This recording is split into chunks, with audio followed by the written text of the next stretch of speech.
જય સ્વામિનારાયણ. ગુણાતીતાનંદ સ્વામીની વાતો, ઓહો હો હો, વાતો એટલે વાતો. બસ માનની હોય ને, સ્વામી એમ કહે છે કે જેને માન વધારે હોય એને માન આપીને જીતી લેવું. હા. અને કોઈ ગર્વિષ્ઠ હોય ને એની આગળ દીન થઈ અને એને જીતી લેવો. કોઈ લોભી હોય ને તેને પદાર્થ આપી અને જીતી લેવો. ને કોઈ ગરીબ હોય તેને દબાવીને જીતવો. એમ કેટલીક જ્ઞાન કળા શીખવી. દિવ્ય ભાવ અને મનુષ્ય ભાવ એ બેને એક સમજે તે માયાને તરી રહ્યો. દિવ્ય और मानुषी दोनों एक કરી ચીના તો વાત એ નવીના, અલગ પયો તો વાત એ નવીના. બોલો, માયાને તરી રહ્યો છે.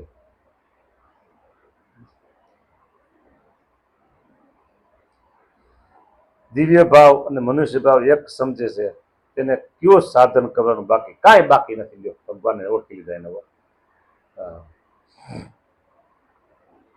આવું વાતું છે.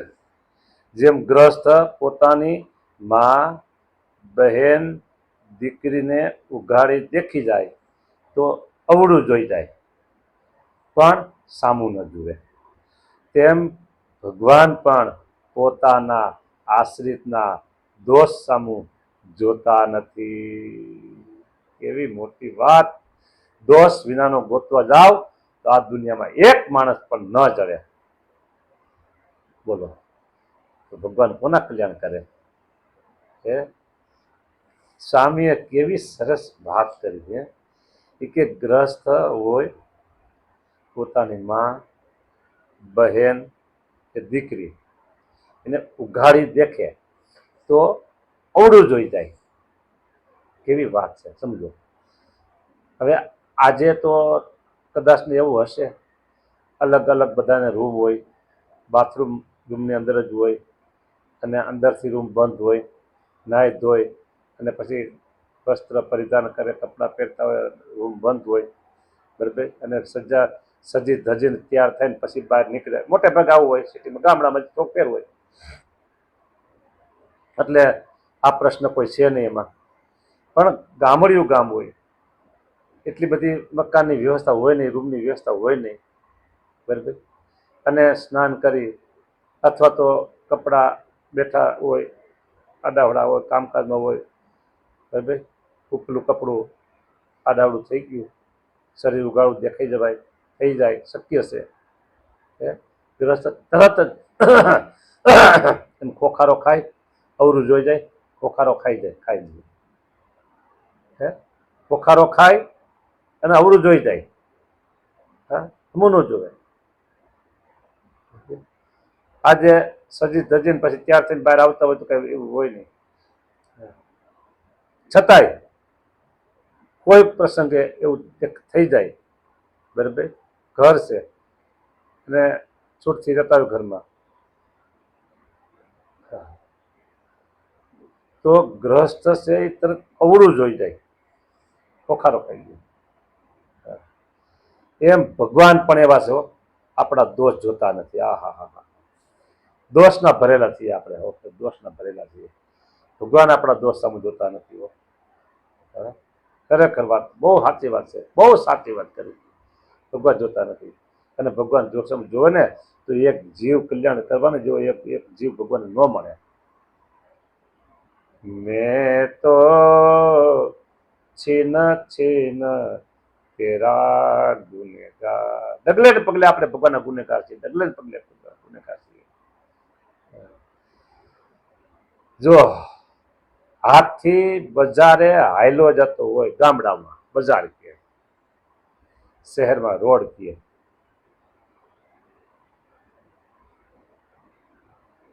અને કદાચ ને 2, 3, 4 ને 5 વધારે કૂતરા ભૂ ભૂ ભૂ ભૂ કરે તો હાથી હામુય ન જોવે, હામુય ન જોવે. એને હામી એની સૂંઢ છે ને હામી આમ કરે નહીં. અલમસ્ત મદરાજ ગજરાજ, મદ જરતા ગજરાજ એ મસ્તીમાં હાલે જાય. ધીમે ધીમે ધીમે પગ ઉપાડતા ઉપર હાલે જાય. કૂતરા પાસે કાંઈ ન થાય. અને કદાચ ને વાહેથી કોઈ છોકરું હાથીને 2-3 લાકડીઓ મારી જાય ને તો હાથીને ખબર ન પડે, અને ખબર પડે તો જરીક પગ ઊં કરે ને તો 3 ગોથા ખાઈ જાય. એ જોયું છે. એ જોયું છે. હા, 3 ગોથા ખાઈ જાય. બરાબર. એમ ભગવાન એવા મોટા છે, ભગવાન એવા મોટા છે, ભગવાન એવા મોટા છે કે આપણા દોષ સામે ભગવાન જોતા નથી. એટલે દોષ રાખવા, આવી ટેવ રાખવી એમ નથી કહેવાનો અર્થ. જોજો પાછું અવરું લેતા નહીં. સહજ પ્રકૃતિ છે જીવાત્માની, સહજ પ્રકૃતિ છે જીવાત્મામાં, સહજ પ્રકૃતિ છે એ કાંઈક નાના મોટા કાંઈક દોષ અભાવ અવગુણ અંદર પડ્યું છે. ભગવાન એને ગણતા નથી. અભાવ ને અભાવ કઈ લેવો નહીં. અવગુણ આપણા પડ્યા હોય, દુર્ગુણ પડ્યા હોય, ભગવાન એના હું જોતા નથી. આપણામાં ગુણ કેટલા છે એ ભગવાન જોવે છે. ગુણ કેટલા છે એ ભગવાન જોવે છે. અવગુણ જોતા નથી. તો મારા શરણે આવી જા, બસ હું તમને રાખી લઈશ. ભગવાન નામ જ કહે, તું મારા શરણે આવી જા, હું તને રાખી લઈશ. બસ ભગવાન નામ જ કહે. આ ભગવાનની મોટાઈ છે ભાઈ, ભગવાનની મોટાઈ છે, સમજે ને? હા. આ રીતના દોષ સામુ ભગવાન જોતા નથી. એવી વાત છે.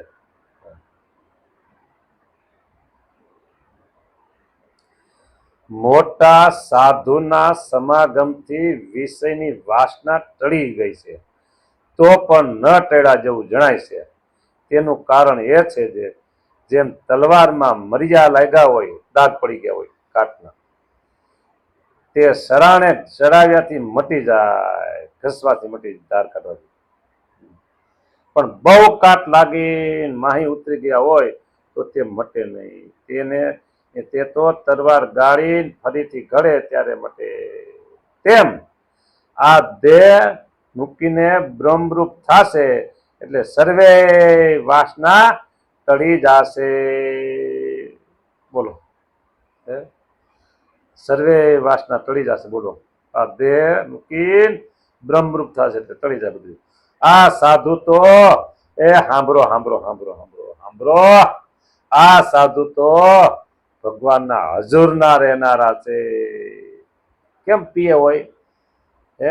મોટા રાજનેતાઓને પીએ હોય, ફલાણા પીએ કેમ?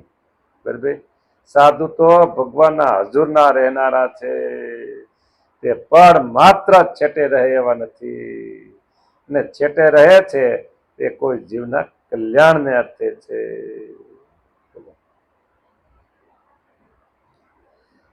આ એક સમયે વાત યાદ છે. આ સમયે એક વાત થાય છે તેવી વાત બીજા જન્માંતરમાં પણ કરી શકે નહીં. તે કરતા પણ આવડે નહીં.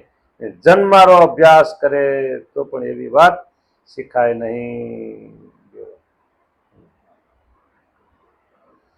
આ સાધુ ભગવાનના હજુરના રહેનારા છે, પણ માત્ર છેટે રહે એવા નથી. છેટે રહે છે તે કોઈ જીવના કલ્યાણને માટે રહે છે. આવી વાત છે ભાઈ.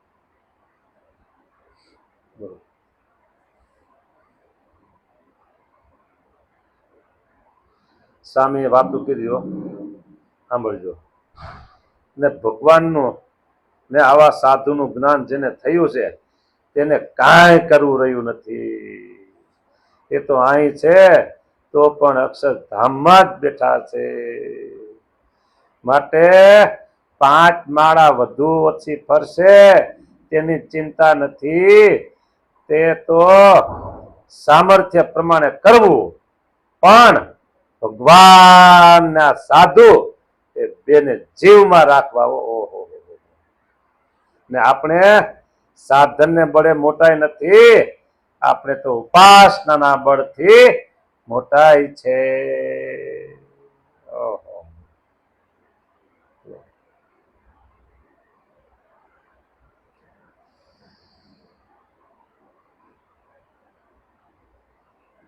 સાધુ ને ભગવાન એ બેને જીવમાં રાખવાની વાત છે.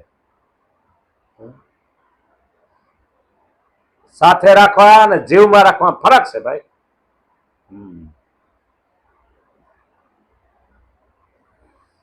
હા, ગ્રસ્ત હોય ને, ગ્રસ્ત તમે ગ્રસ્ત છો ને બધા, ऐसे થોડા ઘણા સાધુ હોતે છે, સાંભળે છે કથા એટલે સાધુ હોતે છે બહુ, સાધુ નથી કે તું ગ્રસ્ત અને કહું છું.